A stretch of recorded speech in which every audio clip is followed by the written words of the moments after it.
তাওহিদ হৃদয় পুরো দলকে নিয়ে হতে চান সেরা, ভারতকে টি-20 সিরিজে হারানোর প্রত্যাশা।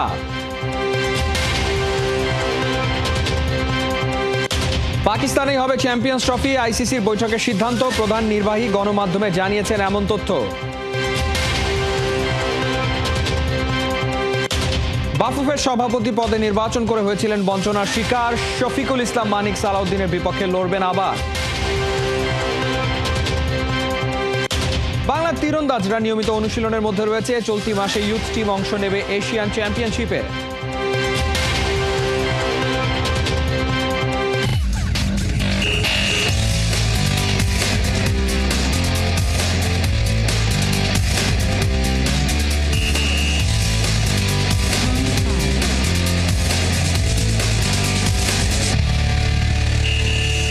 স্বাগত খেলাযোগে, আপনাদের সাথে আছি আমি ফাইম রহমান। শুধু নিজেকে সেরা না, পুরো দলকে নিয়ে সেরা হতে চান তাওহিদ হৃদয়।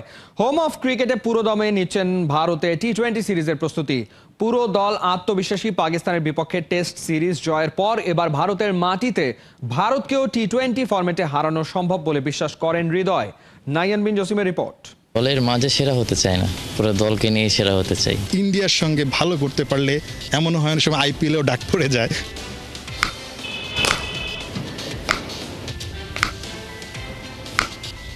ইন্টারন্যাশনাল ক্রিকেট থেকে তাওহিদ হৃদয় মোটামুটি 2.5 মাস দূরে আছেন, অর্থাৎ সবশেষ সেই বিশ্বকাপে সেন্ট ভিনসেন্টে ম্যাচ খেলেছিলেন আফগানিস্তানের বিপক্ষে। তারপর বিভিন্ন ফ্র্যাঞ্চাইজি ক্রিকেট খেললেও বা এ দলের হয়ে খেললেও তিনি আসলে ইন্টারন্যাশনাল সার্কিটে নেই। সামনে একটা গুরুত্বপূর্ণ সিরিজ ভারতের বিপক্ষে, এবং যেটা বলছিলাম আপনি একটা লম্বা সময় আসলে ইন্টারন্যাশনাল ক্রিকেটের বাইরে আছেন। এর মধ্যে লঙ্কা প্রিমিয়ার লিগ খেলেছেন, এ দলের হয়ে গিয়েছেন, কোনোটাই আসলে মন মতো পারফর্ম করতে পারেননি বা করার সুযোগটা আসলে হয়নি। নিজেকে আসলে ইন্ডিয়া সিরিজের জন্য কিভাবে প্রস্তুত করছেন? ইনাফ সময় পেয়েছি হাতে, ট্রাই করছি যে যেগুলা জায়গায় ইমপ্রুভ করা দরকার ট্রাই করছি ওইভাবে কাজ করার, ডে বাই ডে ডেভেলপ করার ট্রাই করতেছি। দেখা যাক সামনে কি হয়, আশা করি ভালো কিছু হবে। বিশেষ কোনো পরিকল্পনা আসলে প্র্যাকটিসটা করছেন কিনা? আজকে দেখছিলাম আসলে বিগ হিটিং প্র্যাকটিসটা করছিলেন। আমি প্রতিপক্ষ নিয়েও অত বেশি ভাবি না। আমার যেটা স্ট্রেংথ আমি সেখানেই থাকার ট্রাই করি।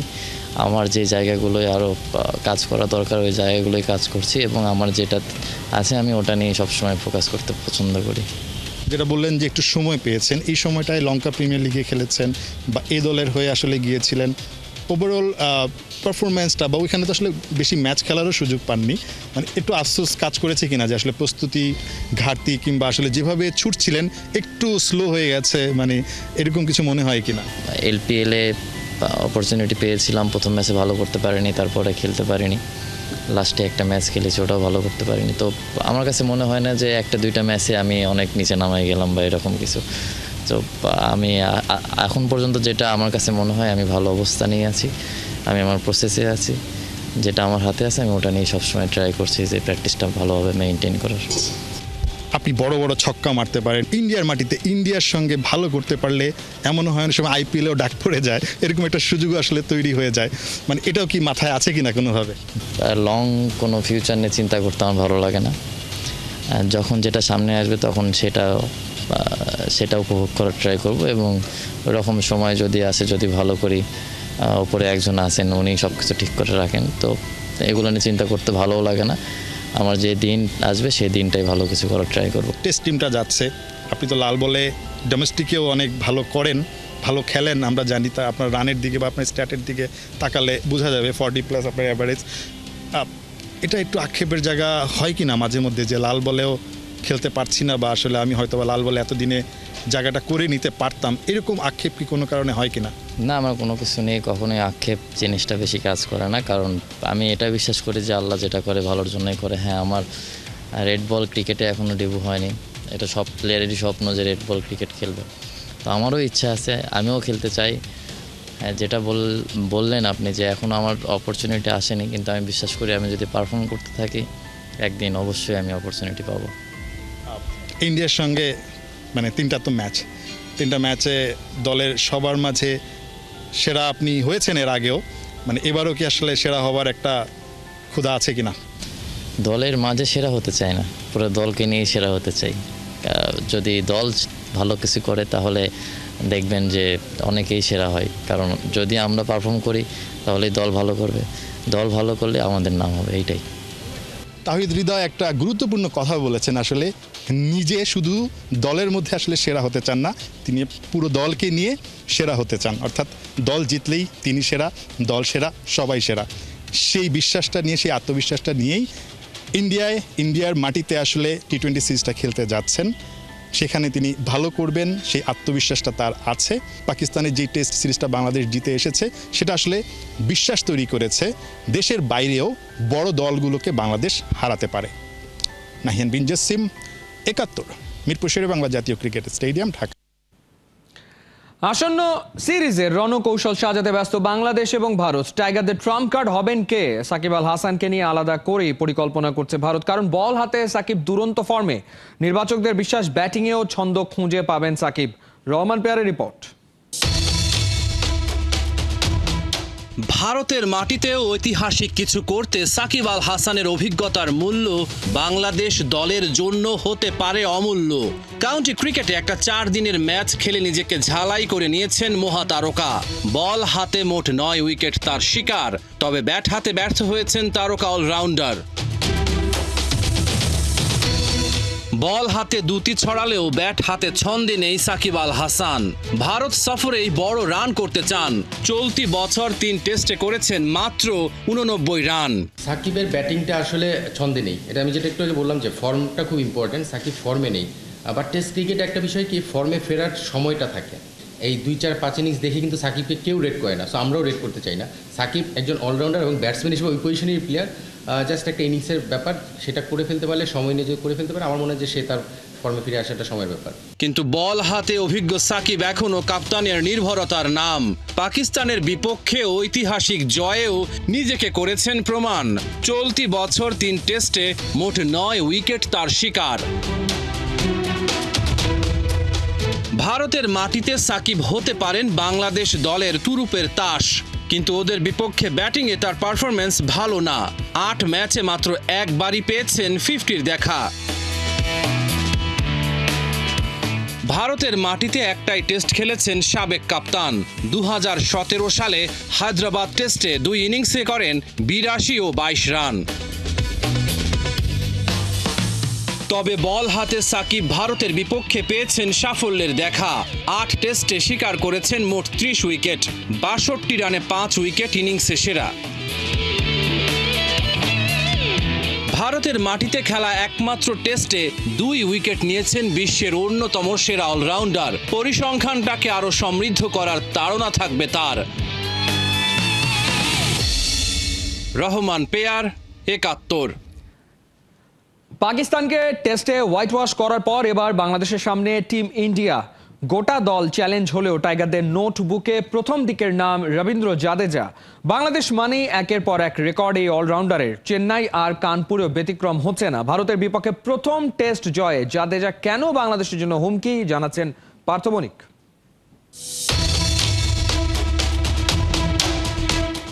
2023 ওয়ানডে বিশ্বকাপ, ভারতের বিপক্ষে দ্রুতই 5 উইকেট হারিয়ে বিপাকে টাইগাররা।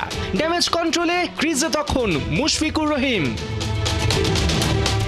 মনে আছে সেদিন যখন অল্প অল্প করে মুশি রান এগিয়ে নিচ্ছিলেন, তখন কিভাবে উড়ে এসে জুড়ে বসেছিলেন রবীন্দ্র জাদেজা।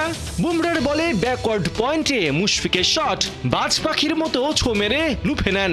ফলাফল নিশ্চিত বাউন্ডারি থেকে চোখের পলকেই আউট মুশফিক। ম্যাচ শেষে ওই অবিশ্বাস্য ডাইভের জন্য জাদেজাকে সেরা ফিল্ডারের মেডেল পরিয়ে দিয়েছিলেন ভারতের ফিল্ডিং কোচ টি দিলীপ। শুধু এই একটাই না, এরকম অনেক উদাহরণ আছে যেখানে বাংলাদেশের বিপক্ষে ভারতের হয়ে ব্যবধান করে দিয়েছেন রবীন্দ্র জাদেজা। 2023 এশিয়া কাপের সুপার 8, যার মধ্যে অন্যতম। শামীম পাটোয়ারিকে আউট করে সেদিন গড়েছিলেন ওয়ানডেতে 2000 রান ও 200 উইকেটের কীর্তি।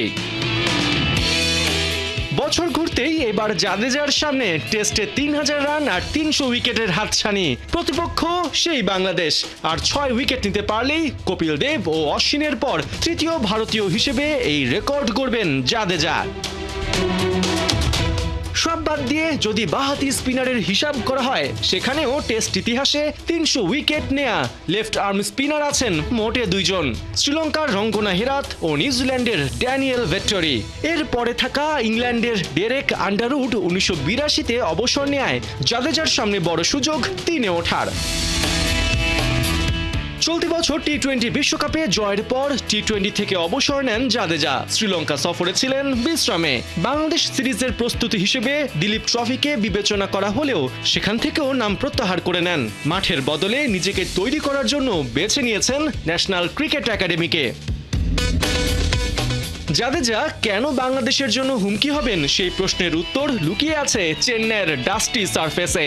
এর উইকেট বরাবরই স্পিন ফ্রেন্ডলি। দ্বিতীয় দিন থেকেই বল টার্ন করা শুরু করে। জাদেজার কুইক আর্ম ডেলিভারিগুলো বাংলাদেশের ডানহাতি ব্যাটারদের জন্য হতে পারে ভয়ঙ্কর। ব্যাট হাতেও অনবদ্য এই ইন্ডিয়ান অলরাউন্ডার চলতি বছর ঘরের মাঠে হাফ সেঞ্চুরি দুটোই তুলে নিয়েছেন। 5 টেস্টে করেছেন 232 রান। মিডল হোক কিংবা লেট মিডল সবখানেই জাদেজা বেশ ফ্লেক্সিবল। সাথে এবছর উইকেটও নিয়েছেন 19টা। সবচেয়ে বড় কথা, বাংলাদেশের বিপক্ষে কখনো টেস্ট হারেনি ভারত। টানা তৃতীয়বারের মতো টেস্ট চ্যাম্পিয়নশিপের ফাইনাল খেলতে টাইগারদের বিপক্ষে 2 ম্যাচ টিম ইন্ডিয়ার জন্য বেশ গুরুত্বপূর্ণ। তাই পাকিস্তানের মতো ভারতের বিপক্ষেও ইতিহাস গড়তে হলে জাদেজা বাংলাদেশের ম্যান টু ওয়াচ। পার্থ বণিক, 71। ভারতের গড়িমসি আর চলছে না। পাকিস্তানে আয়োজিত হতে চলেছে 25শে চ্যাম্পিয়ন্স ট্রফি। সম্প্রতি নারী বিশ্বকাপ নিয়ে আয়োজিত আইসিসির এক বৈঠকে নেওয়া হয়েছে এমন সিদ্ধান্ত। ক্রিকেটের সর্বোচ্চ সংস্থাটির প্রধান নির্বাহী জিওফ অ্যালারডাইস গণমাধ্যমে দিয়েছেন এমন তথ্য। বিস্তারিত রেদওয়ান শাওনের রিপোর্টে।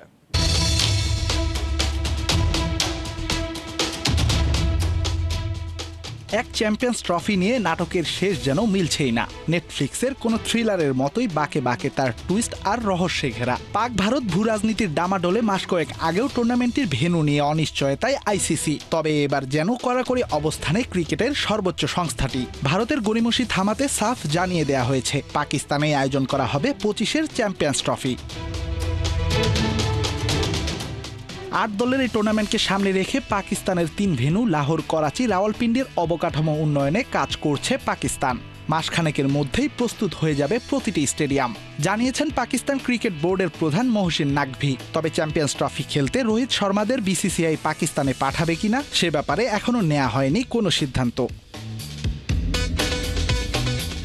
ভারত কিছু না জানালেও সম্প্রতি দুবাইয়ে নারী বিশ্বকাপ নিয়ে আয়োজিত আইসিসির বৈঠকে নেওয়া হয়েছে কঠোর সিদ্ধান্ত।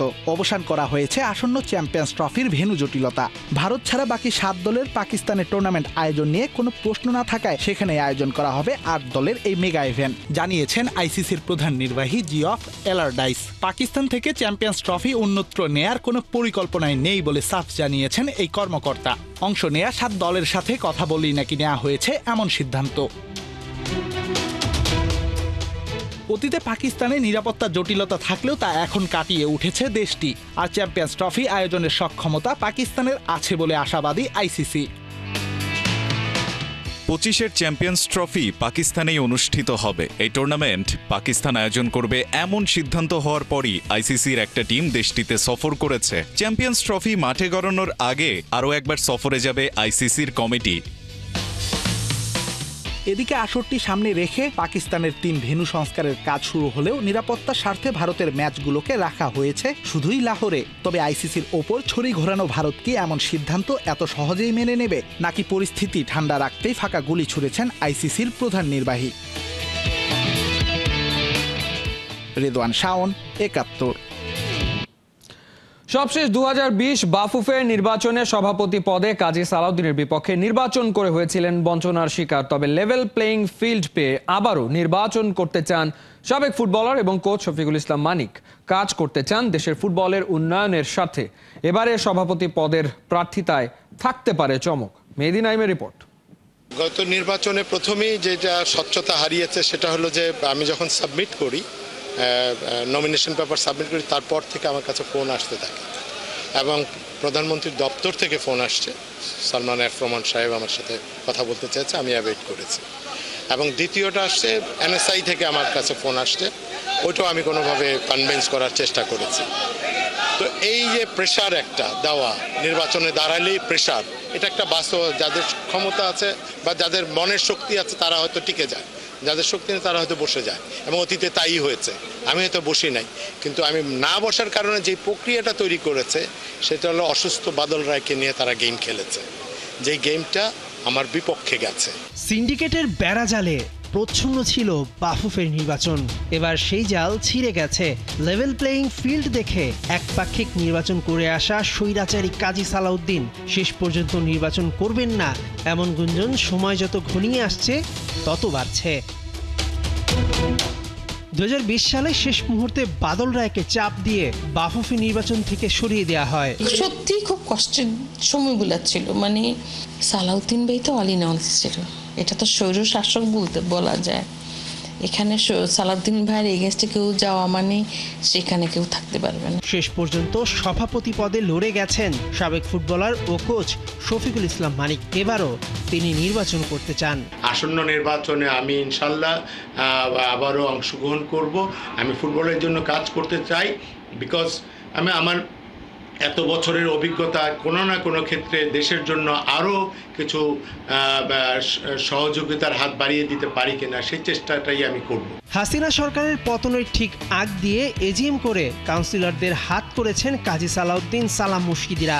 সেই কাউন্সিলরদের নিয়ে কতটা নিরপেক্ষ নির্বাচন হবে সেই প্রশ্ন থেকেই যায়। সাবজয়ী ফুটবলার আমিনুল হক সহ এক ঝাঁক সাবেক ফুটবলার শিগগিরই প্যানেল দিচ্ছেন। সে বিচার বিশ্লেষণ করে অবশ্যই একটি প্যানেল নির্ধারণ করবে, যেই প্যানেলে অবশ্যই অভিজ্ঞ এবং ভালো সংগঠকরা ওখানে নির্বাচন করার জন্য এগিয়ে আসবে। 3 অক্টোবর বাফুফেতে শেষ হচ্ছে কাজী সালাউদ্দিনের কমিটির মেয়াদ। 26 অক্টোবর নির্বাচন। সভাপতি পদের প্রার্থিতায় থাকতে পারে চমক। মেহেদী নাইম, 71। দেশের জাতীয় ফুটবল দলের অধিনায়ক জামাল ভুঁইয়ার প্রিমিয়ার লিগ খেলা নিয়ে হয়ে গেছে অনিশ্চয়তা। আবাহনীর সঙ্গে চুক্তি নিয়ে ঝামেলার বিষয়, তাই বাফুফের দ্বারস্থ হয়েছেন এই মিডফিল্ডার। এবারের দলবদলে আবাহনী ছাড়া কোনো ক্লাবই আগ্রহ দেখায়নি জামালের প্রতি, কিন্তু সেই আবাহনীতে খেলা হচ্ছে না তার। জামালের দাবি, আবাহনীর শেষ মুহূর্তে কম পারিশ্রমিকে খেলতে বলায় তিনি নিজেই না করে দিয়েছেন। শুরুতে 30% কম পারিশ্রমিকে খেলতে রাজি ছিলেন জামাল, কিন্তু শেষ মুহূর্তে 90% কম টাকায় খেলার প্রস্তাব দেয় আবাহনী। তাই সেই প্রস্তাব ফিরিয়ে দিয়ে মঙ্গলবার বাফুফেকে চিঠি দিয়েছেন জামাল। তাঁর চাওয়া ধারে অন্য কোনো ক্লাবে পাঠাতে বাফুফে যেন আবাহনীকে রাজি করায়। আগামী মাসে 2024-25 মৌসুমের বাংলাদেশ প্রিমিয়ার লিগ শুরু হওয়ার কথা। নিয়মিত অনুশীলনের মধ্যেই রয়েছেন বাংলাদেশের তীরন্দাজরা। চলতি মাসে ইউথ টিম অংশ নেবে এশিয়ান চ্যাম্পিয়নশিপে। শক্তিশালী দেশগুলোর সাথে পদক জয়ের লক্ষ্য নিয়ে লড়বে লাল সবুজ। অর্ণব বাপির রিপোর্ট।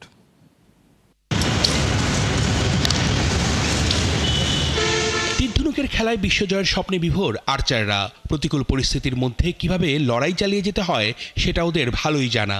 কন্ডিশন যেমনই থাকুক, নির্দিষ্ট লক্ষ্যেই ছুটতে হবে তীর।